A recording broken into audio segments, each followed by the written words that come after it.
Cette étude, parue dans Nature, est à montrer à votre opticien sceptique, à votre ophtalmologue sceptique. Il y a des bons opticiens, il y a des bons ophtalmologues. Sceptiques vis-à-vis de la lumière bleue. La lumière bleue, ça marche pas. Alors, j'aurais dû faire dans l'autre sens, mais c'est pas grave, vous allez quand même voir. Voilà, cette étude a été réalisée par Megumi Hattori et Sachin Panda y a participé. On peut avoir confiance, c'est un expert en rythme circadien. Ici, il parle des IPRGC, Intrinsically Photosensitive Retinal Ganglion Cells, dont je vous parle tout le temps.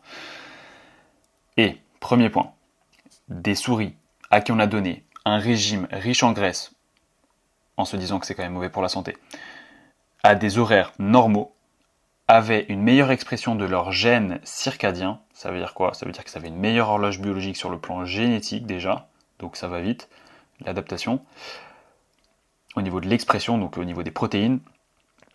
Et surtout, elles avaient moins d'obésité, moins de dysfonction métabolique, moins de dommages au niveau du foie que les souris qui pouvaient se nourrir quand elles le voulaient. C'est hyper important. Ensuite, donc en gros, avoir un bon rythme circadien est presque plus important que bien choisir sa nourriture. Ok?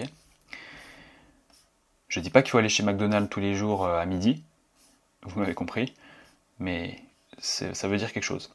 Ensuite, la lumière, c'est le facteur qui impacte le plus votre chronobiologie, beaucoup plus que, enfin bon, c'est marqué plus que n'importe quel médicament sur le marché.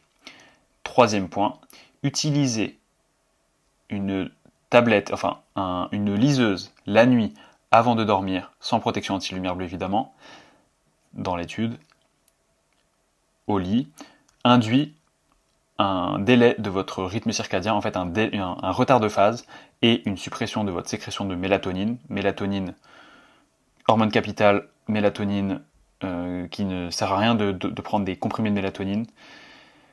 Mais si vous êtes actuellement sous comprimé de mélatonine, discutez avec votre médecin en espérant que ce soit un super médecin comme il en existe. Et donc la liseuse altère la qualité du sommeil et surtout réduit la performance cognitive le lendemain matin. Comme vous pouvez le savoir, voilà, le lendemain matin d'une mauvaise nuit, ça se passe comme ça. Ensuite, bloquer la lumière bleue protège la rétine. En fait, là, je pense à quelque chose de direct. C'est quelque chose, là, ça, c'est une affirmation qui est très précautionneuse, parce qu'il y a des affirmations qui sont encore plus franches là-dessus dans d'autres études. Mais donc, bloquer la lumière bleue protège la rétine chez les souris de l'impact photochimique de la lumière. Ok? C'est-à-dire que ça protège la rétine. Et cela pourrait avoir des implications pour une maladie que vous connaissez qui s'appelle la DMLA, dégénérescence maculaire liée à l'âge. C'est la dégénérescence de la macula, là où on a tous les cônes, ce qui nous permet de voir précisément. Et maladie hyper fréquente, hein. C'est la première cause de cécité, première cause du fait qu'on voit plus du tout dans les pays occidentaux industrialisés. Ensuite, ça va pas changer du jour au lendemain, les LED seront là demain.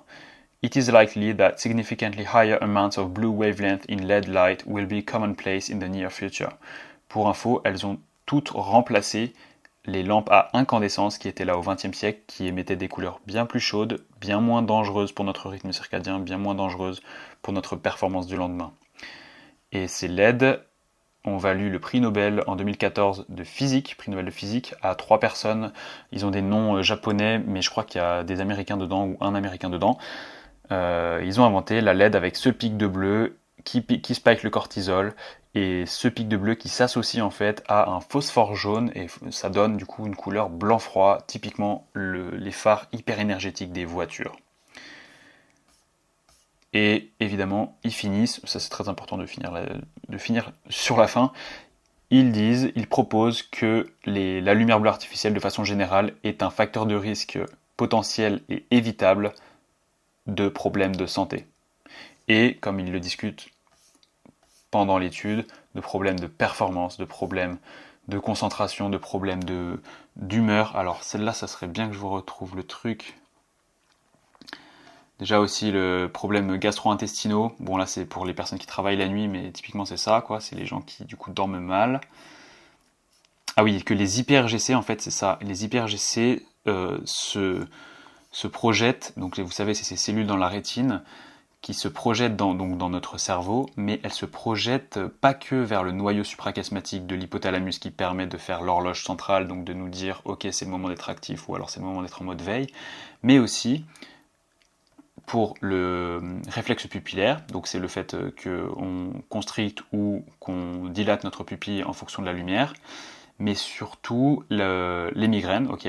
Donc elles sont responsables de l'exacerbation des migraines liées à la lumière, mais je voulais lire au niveau de la mémoire, elles se projettent aussi au niveau de la mémoire, bref, vous pourrez lire, elles se projettent aussi au niveau des centres de la mémoire, de l'humeur, etc. Bref, vous savez que tout est lié.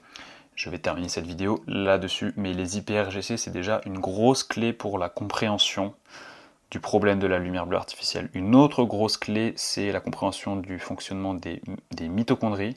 Une autre grosse clé, c'est la compréhension du fonctionnement de la mélatonine. Voilà, je vous donne les 3 clés pour que vous compreniez tout l'impact de la lumière, impact positif de la lumière naturelle en journée sur notre vie, et impact négatif de la lumière bleue artificielle, comme je suis en train de la subir malgré ma protection actuelle, après le coucher du soleil.